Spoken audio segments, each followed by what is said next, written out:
नमस्कार, बहुत स्वागत है आपका। मैं हूं आपके साथ प्रेरणा मिश्रा। सुनो सरकार में आज बात उस वर्ग की जिस पर सियासत तो बहुत होती है लेकिन उसके हित में काम कम, और वो वर्ग है किसान, जिसे साधने के लिए दावे वादे और योजनाएं तो खूब देखने को मिलती हैं, लेकिन असल में स्थिति क्या है ये किसान ही जानता है। आज सुनो सरकार में बात होगी मध्य प्रदेश के किसान की। बताएंगे आपको कितना खुशहाल है एमपी का किसान और कितना हुआ उसके हित में काम।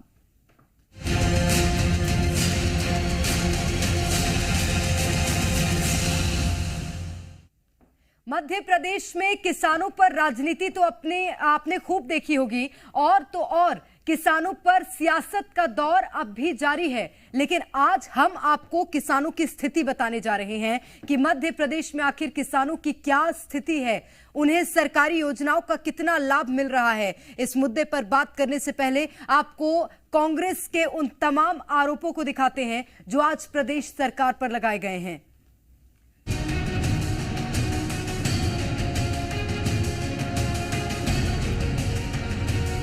किसी भी चुनाव में किसान एक अहम भूमिका निभाता है। यही कारण है कि चुनाव से पहले किसानों को साधने का दौर तेज हो गया है और योजनाओं वादों का दौर भी तेज है।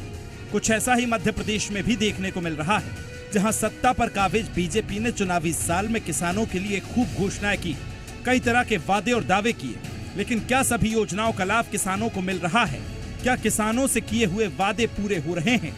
ये सवाल इसलिए है क्योंकि कांग्रेस नेता रणदीप सुरजेवाला ने किसानों को लेकर कई बातें आज कही हैं।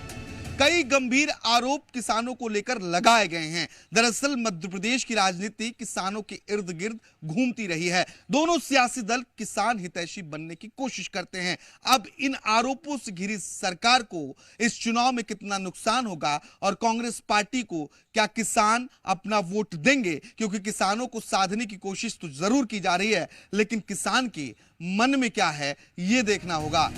कांग्रेस की ओर से लगाए गए इन आरोपों में भावांतर योजना का किसानों को लाभ नहीं मिल रहा। किसान सम्मान निधि महज एक दिखावा है। फसलों पर एमएसपी कम मिलना समेत कई मुद्दे इसमें शामिल हैं। समर्थन मूल्य मध्य प्रदेश के किसान की लागत से कम, और शिवराज सिंह चौहान ने इस धोखे को छिपा लिया। समर्थन मूल्य का सच छिपाया और किसानों की योजनाओं पर ताला लगाया। शिवराज सरकार के 18 सालों को दमनकारी, क्रूर, कपटी और किसान विरोधी काल के रूप में मध्य प्रदेश के इतिहास में याद रखा जाएगा। शिवराज जी ने पर्ची देकर नड्डा जी से एक कहलवा दिया कि साहब भावांतर योजना यहां बहुत अच्छी चल रही है। मध्य प्रदेश की शिवराज सरकार ने भावांतर योजना का बजट रखा 1000 रुपया। 1000 रुपया में पूरे मध्य प्रदेश के, और उसका ढोल पीट रहे हैं जेपी नड्डा। एक तरफ सुरजेवाला ने आरोपों की झड़ी लगाई तो वहीं दूसरी तरफ बीजेपी ने भी पलटवार किया है। बीजेपी का कहना है कि एमपी में किसानों का विकास दोगुना हुआ है। मध्य प्रदेश की डबल डिजिट ग्रोथ रेट रही है कृषि को लेके। कृषि कर्मण पुरस्कार अनेकों बार मिले हैं और यूपीए सरकार ने दिए हैं। तो कुछ कहने से पहले तथ्यात्मक हो जाए रणदीप सुरजेवाला। उसके बाद 15 महीने में 1 से लेकर 10 तक जो किसान कर्ज माफी का वादा राहुल गांधी ने किया था, जिस कारण 15 महीने तक किसान छला गया, उस पर माफी मांगे रणदीप सुरजेवाला। तो सुना आपने, बीजेपी का कहना है कि एमपी में किसानों का विकास दोगुना हुआ है। ऐसे में सवाल यह है कि फिर वो किसान कौन है जो मुआवजे के लिए भटक रहे हैं? फिर वो किसान कौन है जो सरकार की योजनाओं से दूर हैं? फिर वो किसान कौन है जो आर्थिक तंगी के कारण आत्महत्या कर रहे हैं? सवाल कई हैं, लेकिन जवाब के नाम पर केवल खाना पूर्ति वाला बयान है। ब्यूरो रिपोर्ट, जी मीडिया। तो चलिए सबसे पहले आपको कांग्रेस के तमाम आरोप बता देते हैं जो शिवराज सरकार पर लगाए गए हैं। कांग्रेस के मुताबिक किसानों को एमएसपी लागत से भी कम मिल रही है। किसानों से किए गए वादे पूरे नहीं किए गए। भावांतर योजना का लाभ नहीं मिल रहा है किसानों को। 9 लाख किसानों को सम्मान निधि नहीं मिल रही। 8 लाख किसानों को योजना से हटाया गया है। 7 सालों में किसानों की आय कम हुई है। इसी के साथ अगर बात करें खेती के उपकरण और खेती करने की लागत बढ़ी है, यानी कि किसानों को पूरी ओर से समस्याओं का सामना लगातार करना पड़ रहा है। और ये तमाम आरोप जो कि कांग्रेस पार्टी ने प्रदेश सरकार पर लगाए हैं। और अब आपको एक हैरान करने वाला मामला बताते हैं, जब किसानों को उनकी ही फसल की बीमा राशि नहीं मिली थी। मार्च 2022 की बात करें तो राजगढ़ जिले में किसानों को बीमा राशि नहीं मिली थी। करीब 1000 किसानों को राशि नहीं मिली। वहीं ताजपुरा और सरेड़ी पंचायत से सामने आया था ये मामला। वहीं 6 गांव के 1000 से ज्यादा किसानों को बीमा राशि नहीं मिली थी। बीमा की राशि भुगतान का सरकार ने दावा किया, लेकिन खाते में वो राशि नहीं पहुंची। बीमा की राशि सिंगल क्लिक के माध्यम से किसानों के खाते में डाली गई थी।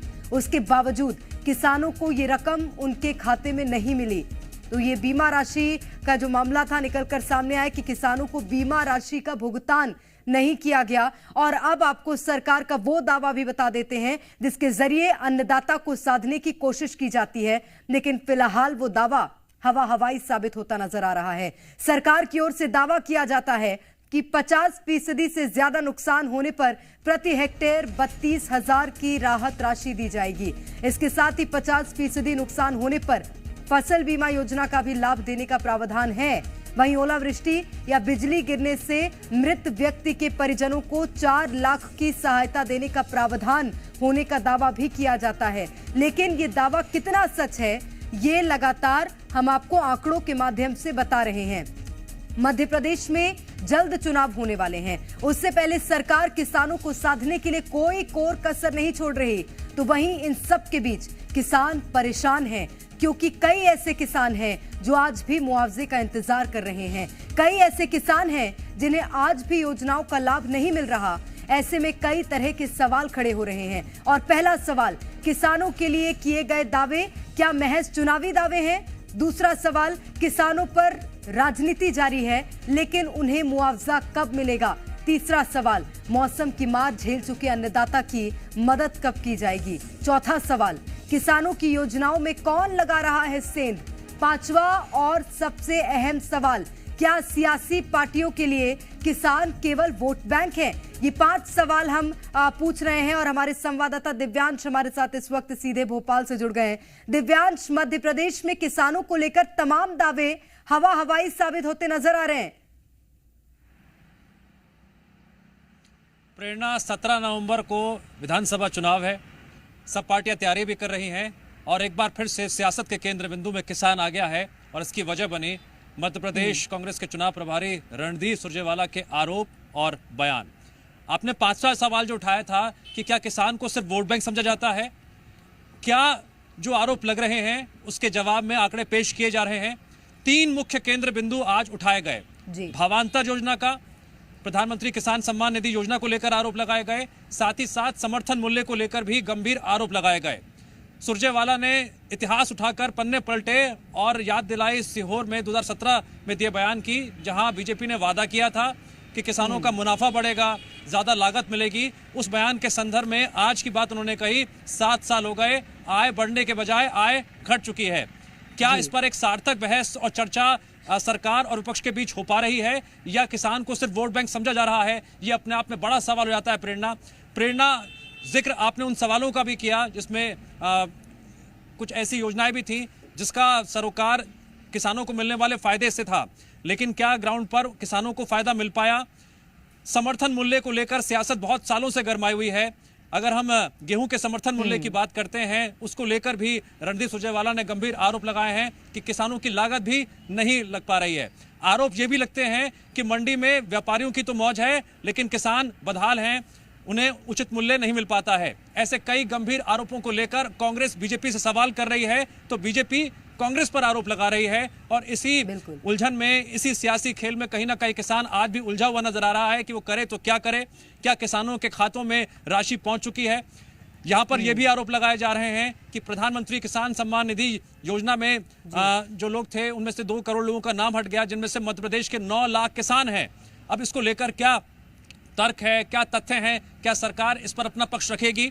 सवाल समर्थन मूल्य को लेकर अगर पूछे जा रहे हैं तो क्या सरकार अपना पक्ष रखेगी कि समर्थन मूल्य के तहत किसानों को पैसे मिल पा रहे हैं या नहीं मिल पा रहे हैं? क्या सरकार इस पर अपना पक्ष रखेगी कि भावांतर योजना को लेकर जो सवाल पूछे जा रहे हैं कि 23 में तो बजट में प्रावधान था, लेकिन 21 और 22 में क्या हुआ, क्या इसका जवाब मिल पाएगा? ऐसे कई सवालों को लेकर रणदीप सुरजेवाला ने आज आरोप लगाए हैं, सवाल पूछे हैं, लेकिन कहीं ना कहीं एक बार फिर से किसानों को क्या सिर्फ वोट बैंक समझा गया और आरोप प्रत्यारोप की सियासत गर्मा गई, क्योंकि चुनाव बेहद नजदीक है और वादों और दावों से हर कोई किसान को लुभाने के लिए तैयार है। निश्चित रूप से दिव्यांश, और मध्य प्रदेश वो राज्य है, किसान कहा जाता है, जिसके साथ सरकार उसकी बनती है।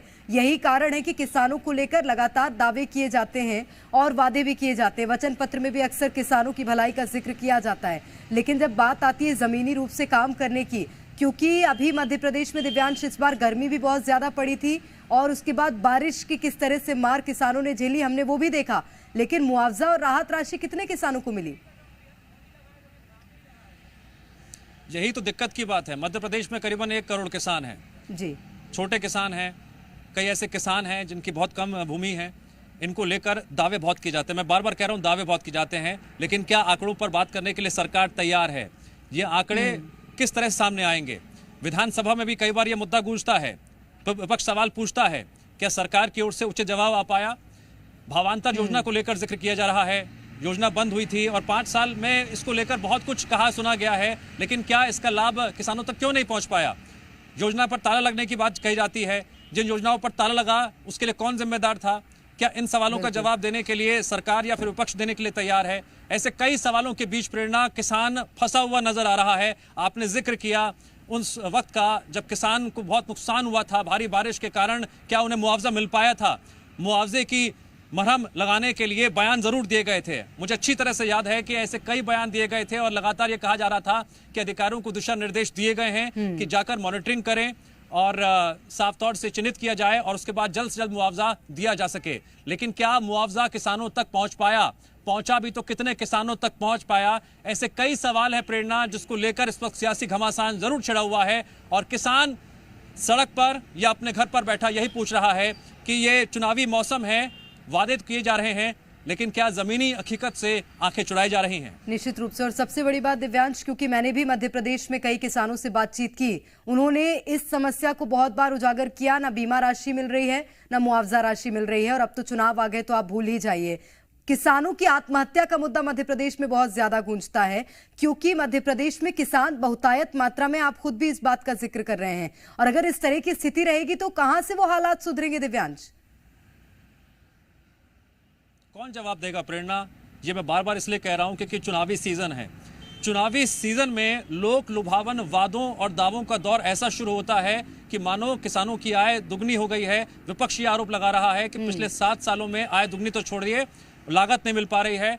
यहाँ पर किसान बर्बाद हो गए हैं, किसान के साथ छलावा हो रहा है और किसान मुसीबतों में घिरा हुआ है। कभी मौसम की मार पड़ती है, कभी मंडी से लागत नहीं मिल पाती है, व्यापारी फायदा उठा लेते हैं, लेकिन किसानों को उसकी जो लागत है वो भी नहीं मिल पाती है। ऐसे कई आरोपों के बीच कई तस्वीरें लगातार सामने आती रही है प्रेरणा।